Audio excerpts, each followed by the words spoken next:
Hello दोस्तों, आज हम बात करेंगे मेगास्टार जॉन अब्राहम के रोचक किस्से के बारे में और जानेंगे कि आखिर क्यों जॉन अब्राहम ने ठुकरा दी थी शाहरुख खान की ये ब्लॉकबस्टर फिल्म। क्यों स्टूडियो प्रमुख ने कहा मेरे पास व्हाट्सएप नहीं है। किस एक गलती के वजह से 9 साल तक लिव इन में रहने के बावजूद टूट गया था जॉन और बिपाशा का रिश्ता, और किस वजह से हॉलीवुड में नहीं जाना चाहते जॉन अब्राहम। मेरे हिसाब से अगर आप फिल्म फैमिली में पैदा हुए हो then it's very easy to sustain, लेकिन अगर आप जॉन अब्राहम और बाहर से आए हो देन आपको एक ही चांस मिलता है। दोस्तों, वीडियो को पूरा देखिएगा और अगर आप भी जॉन अब्राहम के जबरदस्त फैन हैं तो वीडियो के बीच में आपके लिए है कुछ खास जानकारी।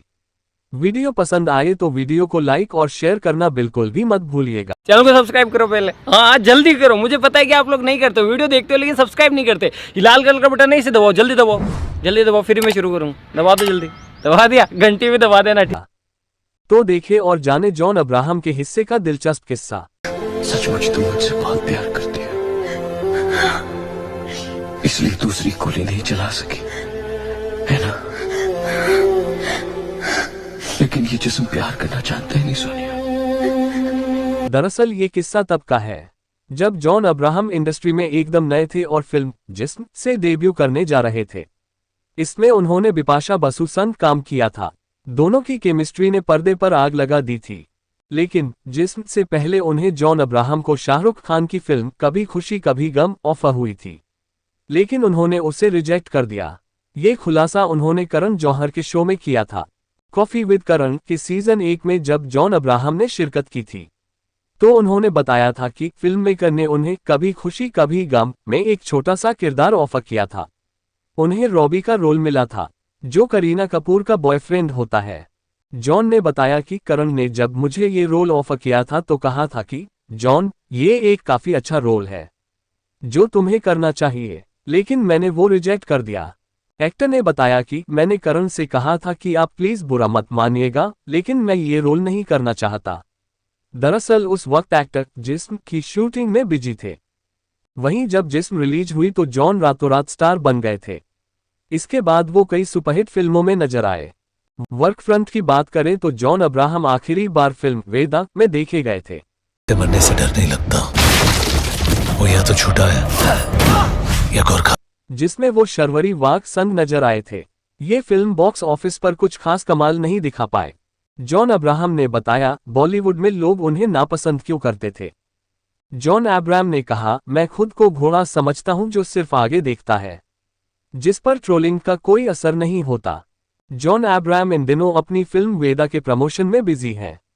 ऐसे ही एक प्रमोशन में जॉन ने बताया कि एक वक्त ऐसा भी था जब इंडस्ट्री से जुड़े लोग उन्हें नापसंद करते थे। जॉन ने कहा, लोग बेवजह बुराइयां करते हैं, उनके पास आपसे नफरत करने या आपको नापसंद करने की कोई वजह नहीं होती, मगर फिर भी वो आपकी बुराई करते हैं। पिछले दिनों John the Ranveer show Hindi पर पहुंचे थे, जहां उन्होंने उस वक्त की बात की जब उनकी फिल्में नहीं चल रही थीं। चैट शो कॉफी विद करण पर भी बात की।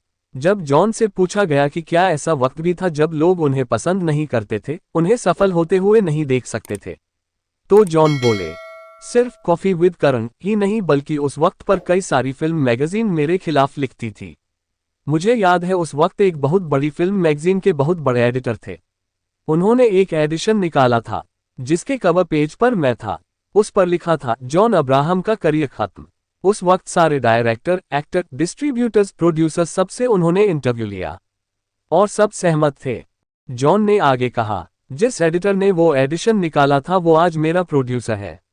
मैंने ये सवाल उससे कभी नहीं किया कि आपने ऐसा क्यों किया, बल्कि उन्होंने सामने से मुझसे बताया कि मैं आपको सफल होते नहीं देखना चाहता था। मैंने पूछा क्यों, तो बोले बस ऐसे ही। उनके पास कोई वजह नहीं थी इसकी। बहुत से लोग ऐसे होते हैं कि उनके पास कोई वजह नहीं होती आपसे नफरत करने की, मगर वो फिर भी आपसे नफरत करते हैं। हो सकता है उनके घर में उनकी पर्सनल लाइफ में चीजें ठीक नहीं चलती, इसलिए उनका ऐसा बर्ताव होता है। आज इसे ट्रोलिंग कहते हैं। उन ट्रोल्स के पास कोई वजह नहीं होती, वो बस ऐसे ही बैठकर आपको ट्रोल करते हैं। आपको बस अपना काम करना है। मैंने भी अपने काम पर फोकस किया। मैं खुद को घोड़ा समझता हूं जो सिर्फ आगे देखता है। इसी इंटरव्यू में जॉन ने ये पिछले दिनों एक प्रेस कॉन्फ्रेंस में एक पत्रकार को कुछ नया लाइए वाले सवाल पर डांटा, उसे बेवकूफ बुलाया। जॉन ने कहा कि उस पत्रकार को इसी काम के लिए बैठाया ही गया था।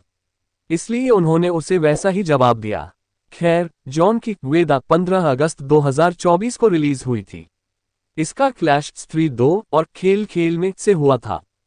हेलो दोस्तों, मैं अभिलाष हूँ। वीडियो में आगे बढ़ने से पहले लेकर के बड़ी मेहनत से आपके लिए आया हूँ एक और रोचक जानकारी। दोस्तों, मैं आपके पास बहुत रिसर्च और मेहनत करके एक नई जानकारी लेकर के आता हूँ। मेरी आप सभी से ये विनती है कि आप लोग एक लाइक करके एक प्यारा सा कमेंट करके चैनल को सब्सक्राइब करना मत भूलें। इससे मुझे बहुत हिम्मत और हौसला मिलता है। धन्यवाद। तो अब चलते हैं आगे। स्टूडियो प्रमुख अक्सर जॉन अब्राहम को जवाब क्यों नहीं देते? मेरे पास व्हाट्सएप नहीं है। जॉन अब्राहम अपनी फिल्म वेदा की रिलीज के लिए कमर कस रहे थे। ये फिल्म 15 अगस्त को सिनेमाघरों में रिलीज थी। तब अभिनेता प्रचार अभियान के हिस्से के रूप में कंटेंट क्रिएटर रणवीर अल्लाहबादिया के पॉडकास्ट पर दिखाई दिए। अभिनेता ने उन बाधाओं के बारे में बात किया था जो उन्हें अभी भी इंडस्ट्री में पार करना है। उन्होंने कहा, मैंने विक्की डोना का निर्माण किया, मैंने मद्रास कैफे और बाटला हाउस जैसी फिल्में की, लेकिन आज तक मुझे स्टूडियो प्रमुखों को ये समझाना पड़ता है कि यह एक अलग फिल्म है और कृपया मेरी प्रक्रिया को निधि दें। आज तक उन्हें 100% विश्वास नहीं है और वे मुझसे कहते हैं कि बजट बहुत अधिक है। जॉन अब्राहम ने फिल्म के लिए साइनिंग अमाउंट के बारे में भी बात की। उन्होंने बताया, एक एक्टर के तौर पर मेरी फीस फिल्म पर बोझ नहीं डालती। मुझे लगता है कि अगर फिल्म पैसे कमाएगी तो मैं भी पैसे कमाऊंगा। मैं फिल्म पर बोझ नहीं डालना चाहता। तो मेरी जो औकात है, जो मेरा स्टैंडर्ड है, मैं उसी हिसाब से फिल्में बनाता हूं। मुझे अपने कंटेंट पर बहुत गर्व है। जॉन अब्राहम ने यह भी कहा था कि स्टूडियो हेड अक्सर उन्हें जवाब नहीं देते, खास तौर पर इसलिए क्योंकि वह व्हाट्सएप का इस्तेमाल नहीं करते। उन्होंने कहा, सबसे पहले मेरे पास व्हाट्सएप नहीं है, इसलिए अगर मैं लोगों को एसएमएस भेजता हूं तो वे मुझे जवाब नहीं देते। मुझे बहुत लंबे समय तक जवाब नहीं मिलता। मैंने एक स्टूडियो हेड को मैसेज किया था और उन्होंने मुझे बताया था कि वह वापस आएंगे, लेकिन 4 से 5 महीने बीत चुके हैं और उन्होंने जवाब नहीं दिया है। मुझे बुरा नहीं लगता, लेकिन मैं एक जवाब का हकदार हूं। मेरा मानना है कि अगर लोग मुझ पर थोड़ा भी विश्वास करते हैं तो मैं भारतीय सिनेमा को थोड़ा बदलने की कोशिश करना चाहूंगा। मैं यह नहीं कह रहा हूं कि मैं गेम चेंजर हूं, लेकिन मैं कोशिश करना चाहता हूं। अपनी आने वाली फिल्मों तेहरान और डिप्लोमेट के बारे में बात करते हुए जॉन अब्राहम ने कहा, मैं मनोरंजक फिल्में और भू राजनीति पर कुछ बनाना चाहता हूं क्योंकि मुझे इसमें दिलचस्पी है। तेहरान और डिप्लोमेट जैसी मेरी आने वाली फिल्में बेहतरीन फिल्में हैं। मैं उन्हें दिलचस्प तरीके से पैकेज करना चाहता हूं और दर्शकों को दिखाना चाहता हूं। जॉन अब्राहम की वेदा में शर्वरी वाघ, अभिषेक बैनर्जी और तमन्ना भाटिया भी हैं। फिल्म का निर्देशन निखिल आडवाणी ने किया है। तो इस वजह से हॉलीवुड में नहीं जाना चाहते जॉन अब्राहम। बॉलीवुड के हंक जॉन अब्राहम का नाम आज पूरी दुनिया में फेमस है, लेकिन जॉन की हॉलीवुड को लेकर अलग राय है। जॉन का कहना है कि हॉलीवुड में जाने को लेकर उन्होंने कभी नहीं सोचा। इसकी वजह है खास। फिल्म अभिनेता जॉन अब्राहम इन दिनों फिल्मों में काम करने के अलावा फिल्में बना भी रहे हैं।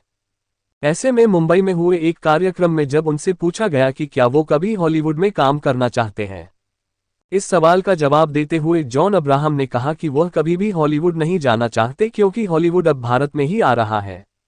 जॉन अब्राहम ने कहा, अब हॉलीवुड भारत में आ रहा है तो मैं वहां क्यों जाऊं। इस मौके पर जॉन अब्राहम ने अपनी अपकमिंग फिल्म के बारे में भी बताया, जिसमें उनकी एक फिल्म का नाम फोस्तीन भी है। इसके अलावा उनके पास एक अनटाइटल्ड फिल्म भी है। आपको बता दें कि हॉलीवुड में बॉलीवुड की एक्ट्रेस प्रियंका चोपड़ा और दीपिका पादुकोण कदम रख चुकी हैं। जॉन कहते हैं, एक अनटाइटल्ड फिल्म के बाद फोर्स 3 भी करूंगा। हाल ही में जॉन ने मीडिया से बात करते हुए कहा था कि वो बुजुर्गों और बच्चों की मदद करना चाहते हैं। उनकी मां भी इस कार्य से जुड़ी है जिसे वो आगे बढ़ाएंगे और लोगों की मदद करेंगे। एक गलती की वजह से टूट गया था जॉन अब्राहम और बिपाशा बसु का रिश्ता। दोनों करने वाले थे शादी, 9 साल तक रहे थे लिव इन में। जॉन अब्राहम 46 साल के हो गए हैं। उनका जन्म 17 दिसंबर 1972 को कोची में हुआ था। जॉन ने 2014 में ARI प्रिया रुनचाल से शादी की। प्रिया से पहले जॉन एक्ट्रेस बिपाशा बसु के साथ रिलेशनशिप में थे। दोनों ने एक दूसरे को 9 साल तक डेट किया और लिव इन में भी रहे। दोनों शादी भी करने वाले थे, लेकिन जॉन की एक गलती की वजह से दोनों का ब्रेकअप हो गया। एक्टर बनने से पहले सुपर मॉडल थे जॉन। जॉन ने अपने करियर की शुरुआत मॉडलिंग से की थी।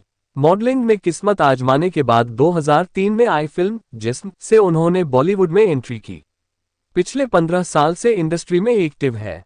बी टाउन में जॉन और बिपाशा का अफेयर काफी सुर्खियों में रहा। अफेयर के दौरान दोनों लिव इन रिलेशन में भी रहे। 2014 में न्यू ईयर पर जॉन ने ट्वीट किया था। इस ट्वीट में उन्होंने न्यू ईयर में अपने फैंस को विश करते हुए लिखा था, इस साल आप सबकी लाइफ में प्यार और बहुत सारी खुशियां आए। लव जॉन और प्रिया अब्राहम। दरअसल ये ट्वीट उन्होंने गलती से कर दिया था और इसमें उन्होंने अपनी एनआरआई गर्लफ्रेंड प्रिया रुंचाल का नाम लिखा था। जॉन के इस ट्वीट को पढ़ने के बाद बिपाशा को पता कि जॉन उनके साथ ही प्रिया को भी डेट कर रहे हैं। उन्हें एहसास हुआ कि जॉन उन्हें धोखा दे रहे हैं। इसके बाद दोनों का ब्रेकअप हो गया। एक इंटरव्यू में बिपाशा ने कहा था, मुझे इस सदमे से निकलने में कई महीने लग गए थे। मेरे लिए यकीन कर पाना मुश्किल हो रहा था कि मेरा और जॉन का रिश्ता टूट गया है। बिपाशा ने कहा था, जॉन की वजह से मैंने लोगों से मिलना जुलना छोड़ दिया था। मैं अपना पूरा समय सिर्फ जॉन की ही देती थी। फिल्में तक करना बंद कर दी थी। भनक तक नहीं थी प्रिया जॉन के अफेयर की। बता दें कि प्रिया से जॉन की मुलाकात जिम में एक कॉमन फ्रेंड के जरिए हुई थी और इसी जिम में बिपाशा जॉन साथ वर्कआउट करते थे। बिपाशा को दोनों के अफेयर की भनक नहीं थी। आज के लिए इतना ही। आशा करते हैं आपको आज का भी वीडियो पसंद आया होगा। अपने अपनों के साथ स्वस्थ सकुशल रहे। वीडियो पसंद आया है तो वीडियो को लाइक करें, चैनल को सब्सक्राइब करें और नई जानकारियों को सबसे पहले पाने के लिए बेल आइकॉन को दबाना बिल्कुल भी मत भूलें। धन्यवाद।